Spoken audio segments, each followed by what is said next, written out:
Good morning guys. आज माझा first day आहे यूट्यूबच्या ब्लॉगचा. प्लीज सपोर्ट करा. सकाळचे 9:15 वाजले आहेत. हे आमची बत्ती करत आहेत आणि या मॅडम झोपल्यात रात्री 4 वाजेपर्यंत जाग्या होत्या म्हणून. हे आमचं छोटंसं अगी बाळ. आज सेकंड सोमवार होता म्हणून मी साबुदाण्याची खिचडी बनवलेली. आणि ही आमची परिबाळ जी जेठालाल बघितल्याशिवाय मम्मम जराही खात नाही. सो आमच्या घरी जेठालालीच परमनंट खाताना तरी, ॲटलिस्ट परिबाळाच्या टायमाला तरी. हे आमचं रोजचं डेलीचं नाटक असतं. औषध पिताना आम्ही खूप रडतो. आम्हाला जराही आवडत नाही हे औषध पियायला. दुपारचे ऑलमोस्ट 4 वाजलेले. तर मी भांडी वगैरे घासून संध्याकाळच्या जेवणाची तयारी करत होती.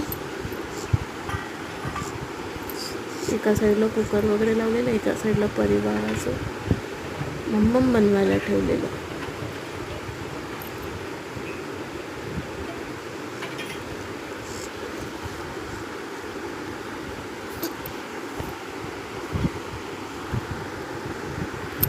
आणि ही आमची परिबाळ ऑगीसोबत खेळत आहे. हे आमचं संध्याकाळचं ब्रेकफास्टचं टायमिंग आहे. ते पण आम्ही जेठालाल बघितल्याशिवाय कंप्लीट नाही करत. Jethalal is always permanent for us. आम्हाला संध्याकाळचं थोडंसं स्नॅक्स, दिवाबत्ती वगैरे लावून देवाला पूजा वगैरे केली. त्यानंतर आम्ही निघालो दहीहंडी प्रॅक्टिससाठी तयारी करून. आमचं हे खुश असतात नेहमी दहीहंडीला जायला.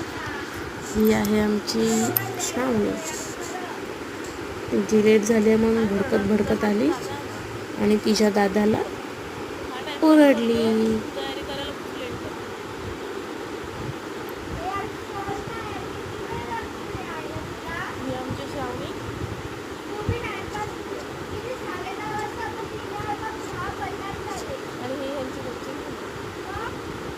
चलो, आम्ही ट्रिपल सेट गेलेलो एका गाडीवर. ही आमची परिबाळ दहीहंडीसाठी रेडी आहेस काय. जिच्यासोबत श्रावणी खेळते. श्रावणी घाबरत पण होती, पण तिला आवडत पण होतं तिच्यासोबत खेळायला. गबरू दादा. खूप रात्र झाली. ऑलमोस्ट 1 वाजलेला आम्हाला यायला. बिल्डिंगमध्ये कोणीच दिसत नव्हतं. So good night guys.